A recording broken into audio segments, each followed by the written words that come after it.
So in this video we are discussing about the nature of management. हम लोगों ने इससे पहले वाले वीडियो में डिस्कस किया था मैनेजमेंट एज आर्ट और इस वाले वीडियो में डिस्कस करेंगे मैनेजमेंट एज साइंस। तो देखिए पहले हमें क्या करना है कि डिस्कस करना है कि साइंस का मीनिंग क्या होता है। पहले हम लोग ये डिस्कस कर लेते हैं। That is science can be defined as a systematic and organised body of knowledge based on logically observed findings, facts and events। ये साइंस का मीनिंग है। मतलब जो साइंस की जितने भी जो भी साइंस स्टडी करता है और उसके जो रिजल्ट्स होते हैं, जो कंक्लूजन होते हैं, वो कैसा होता है, वो एक ऑब्जर्वेशन पे, एक लॉजिक पे, एक फाइंडिंग्स पे, एक फैक्ट्स पे, एक फिगर पे बेस्ड होता है। मतलब वो भी जो भी रिजल्ट एंड में अगर डिक्लेयर होता है वो बहुत सारे ऑब्जर्वेशंस पे, बहुत सारे ऑब्जर्वेशंस या बहुत सारे एक्सपेरिमेंट के बाद उस रिजल्ट को डिक्लेयर किया जाता है। इसीलिए इसको क्या बोलते हैं, ऑर्गेनाइज बॉडी ऑफ नॉलेज है साइंस। सपोज आपको अगर आपको अपना करियर फिजिक्स में बनाना है सपोज, तो आपको 10th के बाद फिजिक्स लेना पड़ेगा, फिर उसी को एक बेसिस बना करके सिर्फ फिजिक्स को ही पढ़ते हुए आगे जाना पड़ेगा। सपोज किसी को इंजीनियरिंग करना है तो क्या करना पड़ेगा, पहले इंजीनियरिंग का एंट्रेंस निकालना पड़ेगा, फिर एक किसी भी अच्छे इंस्टीट्यूट में आप इंजीनियरिंग की डिग्री ले सकते हैं। मतलब एक क्या है, वो ऑर्गेनाइज बॉडी ऑफ नॉलेज है, एक तरीके से सिस्टमेटिक बॉडी ऑफ नॉलेज है। ओके। और दूसरा है कि उसका जो भी साइंस का जो भी रिजल्ट होता है वो लॉजिक पे बेस्ड होता है, ऑब्जर्वेशन पे बेस्ड होता है, एक्सपेरिमेंट पे बेस्ड होता है। मतलब ऐसे आप उठ करके कुछ भी ऐसा नहीं बोल सकते कि हाँ आज ये हो जाएगा सपोज, ठीक है। तो और मैं इसका एग्जांपल देती हूँ। सपोज लॉ ऑफ ग्रेविटी की हम लोग बात करें तो क्या होता है, अगर आप एक पेन को ऊपर उछालते हो तो वो पेन क्या होता है, नीचे आता है, वापस गिरता है ग्राउंड पे। तो this is called law of gravity. ये लॉ ऑफ ग्रेविटी हर जगह ही एप्लीकेबल है, चाहे वो आप इंडिया में यही सेम एक्सपेरिमेंट करो या फिर आप फॉरेन में कोई भी कंट्री में जा करके सेम एक्सपेरिमेंट करो। Law of gravity is applicable everywhere, ठीक है। तो हम लोग क्या बोल सकते हैं कि साइंस क्या है, क्यों ऐसा है, क्योंकि वो यूनिवर्सल वैलिडिटी पे बेस्ड रहता है। अब देखिए हमें क्या करना है, 1 by 1 साइंस के फीचर्स को देखना है और उसको मैनेजमेंट से बेस्ड कंपेयर करना है। पहला क्या है, सिस्टमेटिक बॉडी ऑफ नॉलेज। जैसे मैंने आपको कहा कि आपको सपोज इंजीनियरिंग करनी है तो क्या करना पड़ेगा, पहले एंट्रेंस निकालना पड़ेगा। और आपको अगर डॉक्टर की डिग्री चाहिए, MBBS चाहिए, तो आपको क्या करना पड़ेगा, पहले डॉक्टर बनने के लिए जो एंट्रेंस एग्जाम दे होता है उसको फेस करना पड़ेगा। फिर जा करके किसी अच्छे मेडिकल इंस्टीट्यूट में आपको एडमिशन लेना पड़ेगा और 3-4 साल की कोर्सेज करनी पड़ेगी। इन द सेम वे अगर आपको मैनेजमेंट में आप अपना करियर बनाना चाहते हैं और एक अच्छा मैनेजर बनना चाहते हैं तो आपको क्या करना पड़ेगा, MBA की कोर्सेज करनी पड़ेंगी। तो ये क्या है, दोनों में ये चीज़ कॉमन है, सिस्टमेटिक बॉडी ऑफ नॉलेज। दोनों में ही नॉलेज गेन करने के लिए आपको एक सिस्टम के थ्रू चलना पड़ता है। ओके। तो first is feature is applicable, और अगर हम लोग कंपेयर करते हैं तो दोनों में सेम है। तो I am writing here applicable.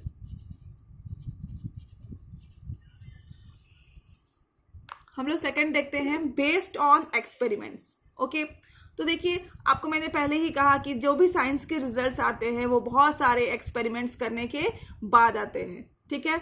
और बहुत सारे ऑब्जर्वेशंस, एक्सपेरिमेंट्स और लॉजिक पे ही बेस्ड होता है। इन द सेम केस अगर आप मैनेजमेंट की बात करें तो मैनेजमेंट में जितने भी रूल्स हैं वो ऐसे नहीं ला करके बस दे दिया गया कि हाँ आप ये रूल अप्लाई कर सकते हैं। वो रूल्स भी लाने के लिए बहुत सारे एक्सपेरिमेंट्स करने पड़े हैं। तो ये भी क्या है, दोनों में कॉमन है। ये जो फीचर है साइंस का वो मैनेजमेंट में भी कॉमन है। तो हम लोग क्या लिखेंगे, this is also applicable. Third is universal validity. Universal validity का मतलब होता है, जैसे मैंने आप लोगों को क्या कहा एग्जाम्पल अभी, about the law of gravity, ठीक है। आप जो यहाँ पे पेन उछालोगे तो गिरेगा, अगर आप अमेरिका में जाके सेम प्रोसेस करोगे, पेन उछालोगे तो वहां भी गिरेगा।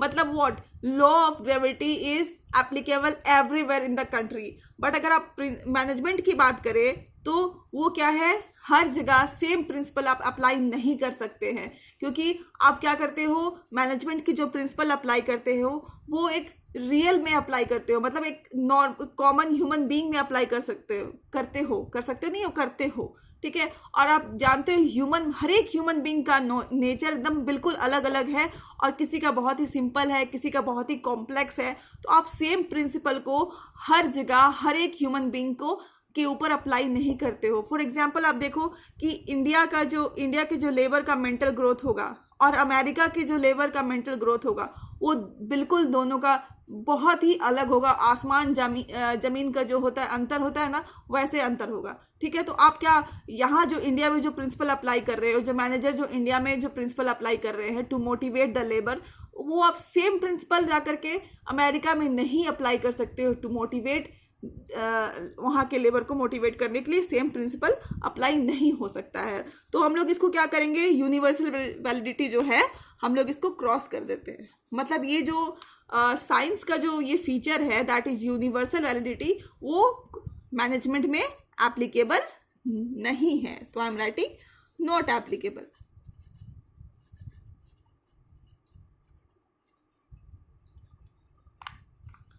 Based on logic and scientific observation, ये हम लोग बोल सकते हैं कि पार्शियली एप्लीकेबल है, बट अगर हम लोग पार्शियली प्रेजेंट है मैनेजमेंट में, लेकिन अगर फुल्ली बात करें तो फुल्ली मैनेजमेंट में एप्लीकेबल नहीं है।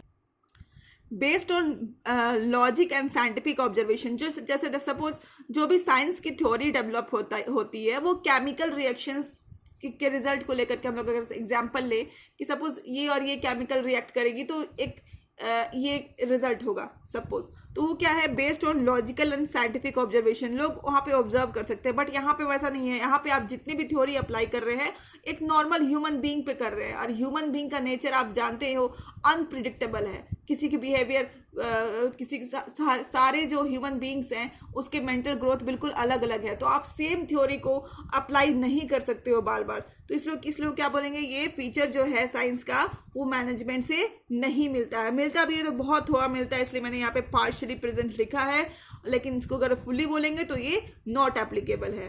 तो अगर इसका कंक्लूजन हम लोग ड्रॉ करते हैं तो क्या होता है, इसका कंक्लूजन ये है कि मैनेजमेंट को हम लोग प्योर साइंस नहीं बोल सकते हैं।